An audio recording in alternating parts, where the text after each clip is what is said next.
नमस्कार, मैं हूं प्रत्युष शर्मा और आपका स्वागत है हमारे इस समाचार बुलेटिन में। छत्तीसगढ़ के अधिकारी कर्मचारी फेडरेशन संघ के साथ में 91 दूसरे संगठनों ने मिलकर के धरना प्रदर्शन और अनिश्चितकालीन हड़ताल की शुरुआत की है। इनकी दो सूत्रीय मांगे हैं।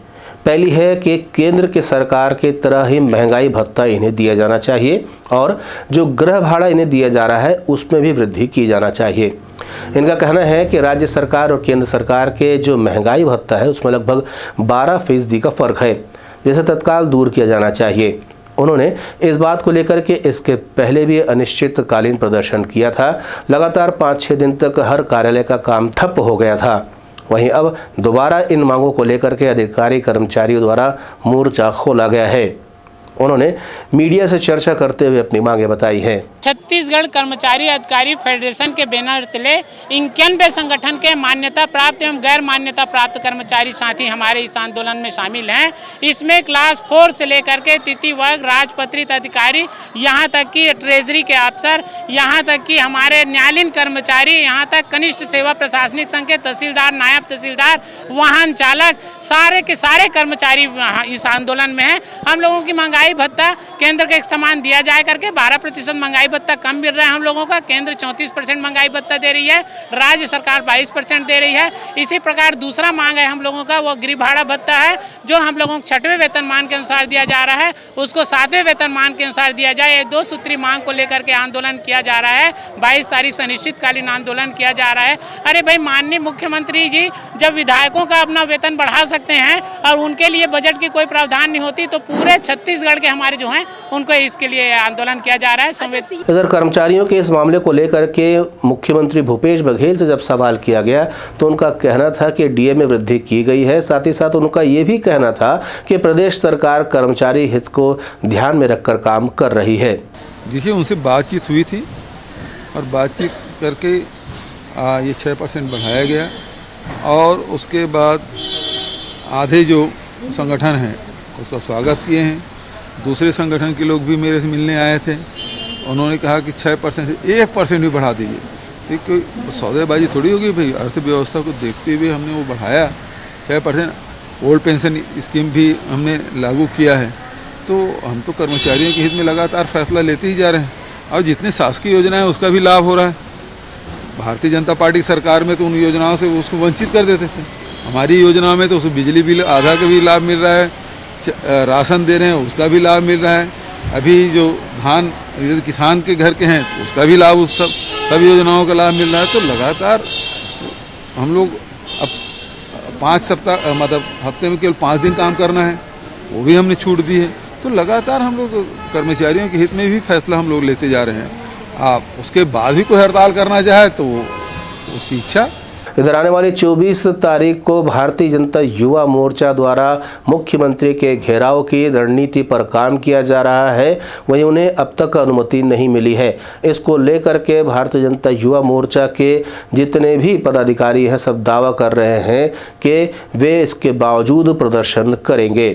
समस्त कांग्रेसियों के लिए एक ही शब्द में मेरे पास जवाब है कि जब खुद के घर शीशे के हो तो दूसरे के घरों में पत्थर नहीं फेंका करते। कांग्रेस पहले अपने घर को देखे।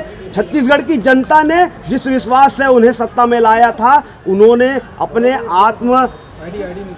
आत्ममंथन स्वयं उनको करने की जरूरत है कि उन्होंने छत्तीसगढ़ के लिए किया क्या है। एक नया काम गिना दे छत्तीसगढ़ के कांग्रेसी और छत्तीसगढ़ के मुख्यमंत्री, तो भारतीय जनता पार्टी ये आंदोलन ही करना छोड़ देगा। ठीक।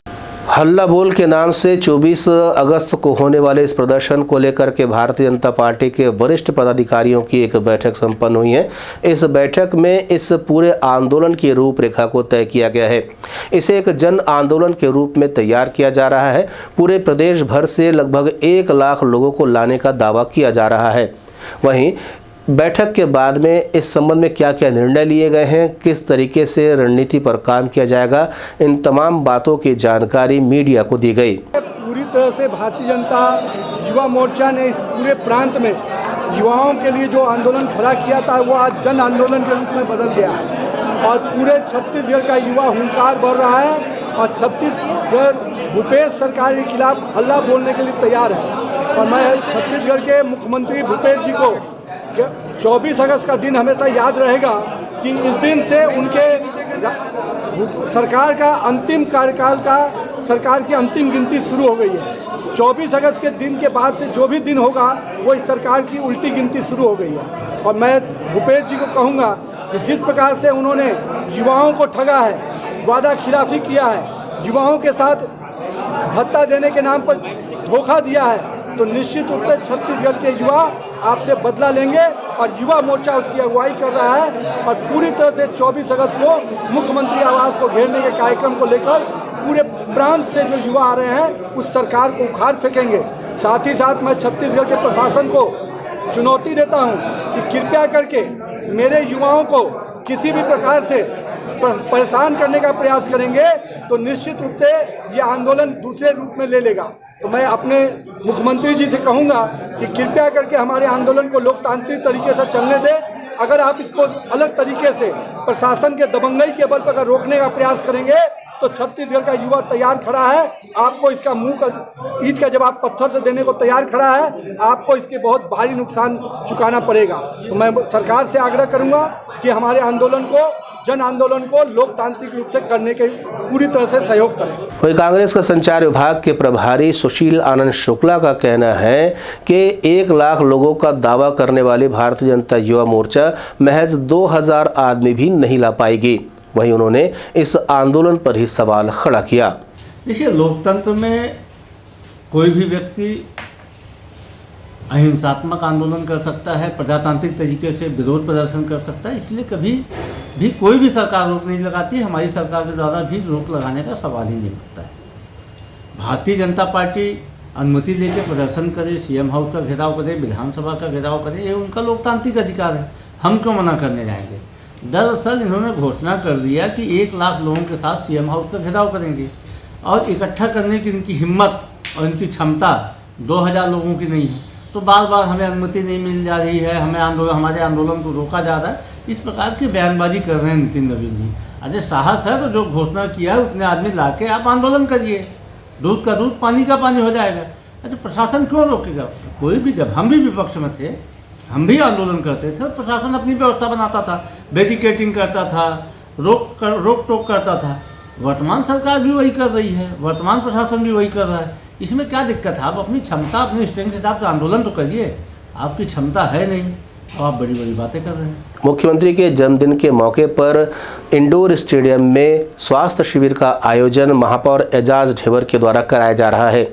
इसमें हर तरह के चिकित्सक और पैथोलॉजी के साथ साथ ईसीजी की जांच की सुविधा भी उपलब्ध कराई जा रही है।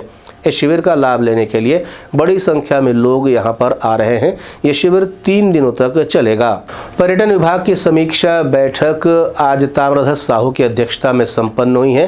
ताम्रध्वज साहू ने मीडिया से चर्चा करते हुए कहा कि न सिर्फ पर्यटन विभाग बल्कि धर्मस्व नीति को लेकर के भी विचार विमर्श किए गए हैं। हालांकि बहुत छोटा विभाग होता है, लेकिन फिर भी इसकी समीक्षा उनके द्वारा समय समय पर की जाती है ताकि पर्यटन विभाग द्वारा किए जा रहे राम वन पदगमन सहित दूसरे विकास कार्यों के बारे में भी लोगों को अपडेट किया जा सके। हाँ, आपको बता दें कि छत्तीसगढ़ सरकार राम वन पदगमन में चंदखुरी सहित शिविर नारायण का विकास कर रही है और अलग अलग क्षेत्रों में भी पर्यटन को बढ़ावा देने पर काम कर रही है। धर्मस्व धार्मिक न्यास और पर्यटन की बैठक लिए पहले धर्मस्व धार्मिक न्यास तो बहुत छोटा विभाग, उसके अंतर्गत जो काम कर रहे हैं उसकी जानकारी देकर कुछ सुझाव दिए।